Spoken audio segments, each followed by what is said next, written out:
किसान आंदोलन के गतिरोध का मुख्य कारण कृषि उपज की एमएसपी खरीद का मसला है। सरकार हर स्तर पर इसके बारे में अपना रुख स्पष्ट कर चुकी है, जबकि इस विषय को कानूनी वाध्यता में शामिल करने पर अड़े हुए हैं। उनका स्पष्ट कहना है कि एमएसपी के बारे में जब तक सरकार किसानों की मांगों को नहीं मानती है, यह आंदोलन जारी रहेगा। किसानों से बातचीत की न्यूज इंडिया संवाददाता रमेश पुरोहित ने। केंद्र सरकार ने किसानों के लिए जो 3 कानून बनाए हैं वह किसानों को स्वीकार्य नहीं है और उसके विरोध में लगातार वो आंदोलनरत है। पिछले 20 दिनों से वो सड़कों पर है। उनकी जो सबसे बड़ी जो मांग है वह यह है कि एमएसपी के मुद्दे पर जो भ्रांति किसानों के अंदर फैली हुई है और सरकार भी बार बार अपने तरफ से ये कह रही है कि एमएसपी कम नहीं की जाएगी।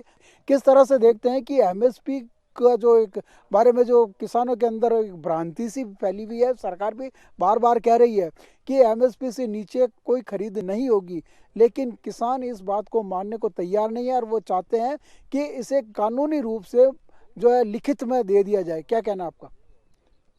અહીંયા છે हर चीज़ पे एमआरपी लिखी हुई होती है, हर बात पे। और छोटी सी एक माचिस से बड़ी से बड़ी कोई दवाएं की आवत है या जी मान लो कोई खाबा के लिए कोई भी चीज़ होते तो भी पर एमआरपी लिखेड़ी रहती। और एमआरपी लिखी हुई होने से एमआरपी से ज़्यादा नहीं ले सकते, लेकिन किसान की खेती के ऊपर जो पैदा होता है गेहूँ, उसका भी एमआरपी होना चाहिए।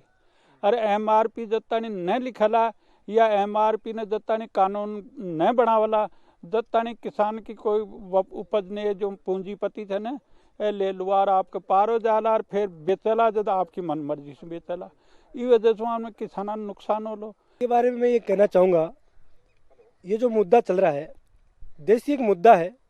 किसान लगातार मांग कर रहे हैं कि न्यूनतम मूल्य किसी भी वस्तु का आप अंकन करके मार्केट में बेच रहे हो, कम से कम जो किसान जो अपनी क्रॉप पे जितनी भी फसलें होती है, जो भी उनका जो भी एक खाद्य सामग्री का, उसमें न्यूनतम मूल्य कम से कम अंकन होना चाहिए। एमएसपी पे कहना यह है कि भारत एक कृषि प्रधान देश है और इसमें लगभग 80% आबादी कृषि पर आधारित है। यहाँ पर फसलों के भाव नहीं है। फसलों के भाव नहीं होने के कारण किसानों पे कर्जा चढ़ा हुआ है। बाज़ार से अपने या किसी भी कंपनी या किसी फैक्ट्री से कोई भी चीज़ खरीदते हैं उस पर एमआरपी फिक्स होती है, लेकिन किसान की जो भी उपज है उसमें कितना खर्चा होता है कितना नहीं होता है उसका कोई आकलन नहीं किया जाता। लिहाजा वे अपने खेतीबाड़ी के काम में भी अगर ध्यान दें तो और ज़्यादा अधिक उत्पादन वो कर पाएंगे। कैमरा पर्सन नरेश पारिक के साथ रमेश पुरोहित,